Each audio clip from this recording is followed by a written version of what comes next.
Willow Street. Now, this film was produced and shot in South Africa and also boasts some of our local talent in the industry. Since it's international, From the House on Willow Street has shown at some of the world's biggest film festival. And if you're not a huge fan of horror, but still fancy dipping your toes in the water, this movie is definitely for you. And please be warned that the following insert may contain content that may be sensitive to sensitive viewers and who may find it disturbing. Let's take a look. At night he comes in my dreams. Horror movies have evolved throughout the years, and not so many South African filmmakers have tapped into this genre. From the House on Willow Street, this gory horror flick has to be one of the films that fit this category well. Having been conceptualized, produced and shot in South Africa, it makes it one of the few productions to come out of Mzansi. With most of the crew based in South Africa, we caught up with some of them to tell us more about the production of the film and how they eventually came up with this concept for this horror movie. Where it came from was, I'm an 80s kid, so I enjoyed all the old, Jason, Friday the 14th, all those were what I liked. And so I wanted to just give a movie that guys who liked those horrors would look at and say, oh, I feel that vibe. It's got that retro horror movie feel to it. Although the movie was intended for an international audience, the production took place in South Africa.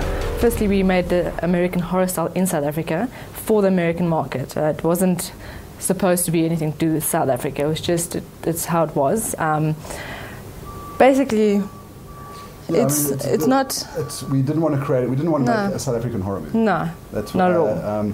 Our fear, and of course anybody who makes films in South Africa will tell you, is that our films are very difficult to break out into overseas markets. So our idea was make an American style horror movie but make it in South Africa. Use our locations, use our talent, our filmmakers produce it, do all the post, do everything here.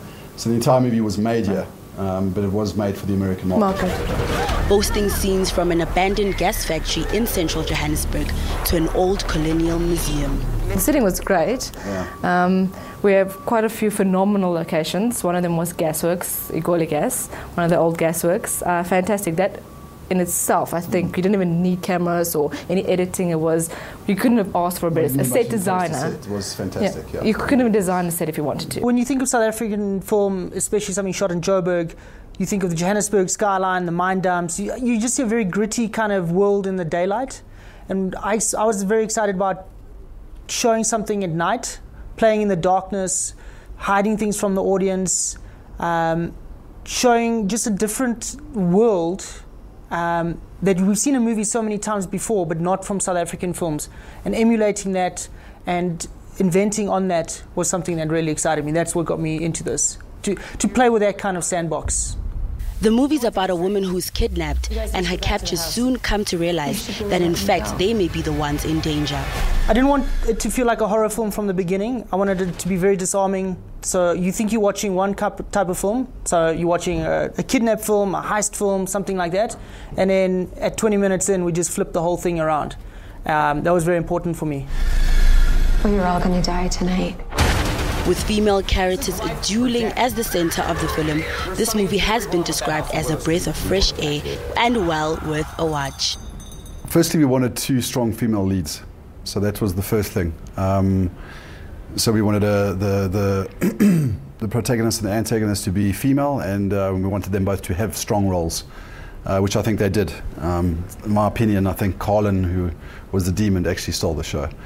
Her character was fantastic, so that was the whole story was around. We wanted 2 strong female characters, and then it just kind of evolved. The story got stronger. We got flack overseas for maybe having too many scares, too many monsters. The movie was, we've been told, too fast-paced.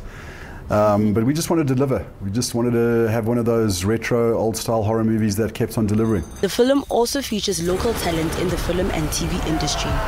We spoke to some of them to get to know more about their characters, their contribution to the film, and also their experience on shooting an international production on home ground. I guess I start off as the blonde pretty boy of the film.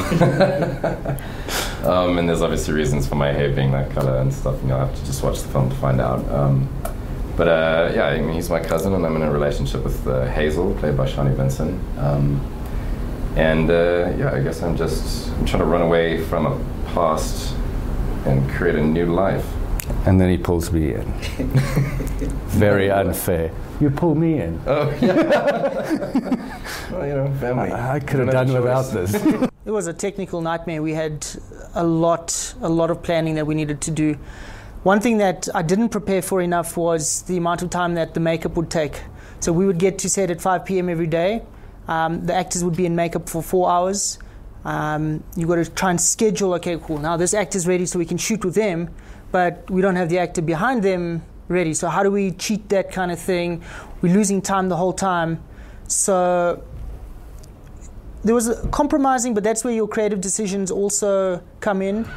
If you are a horror movie fanatic, you can catch this scary and creepy screenplay called From the House on Willow Street, as it officially opened in cinemas on the 3rd of November nationwide.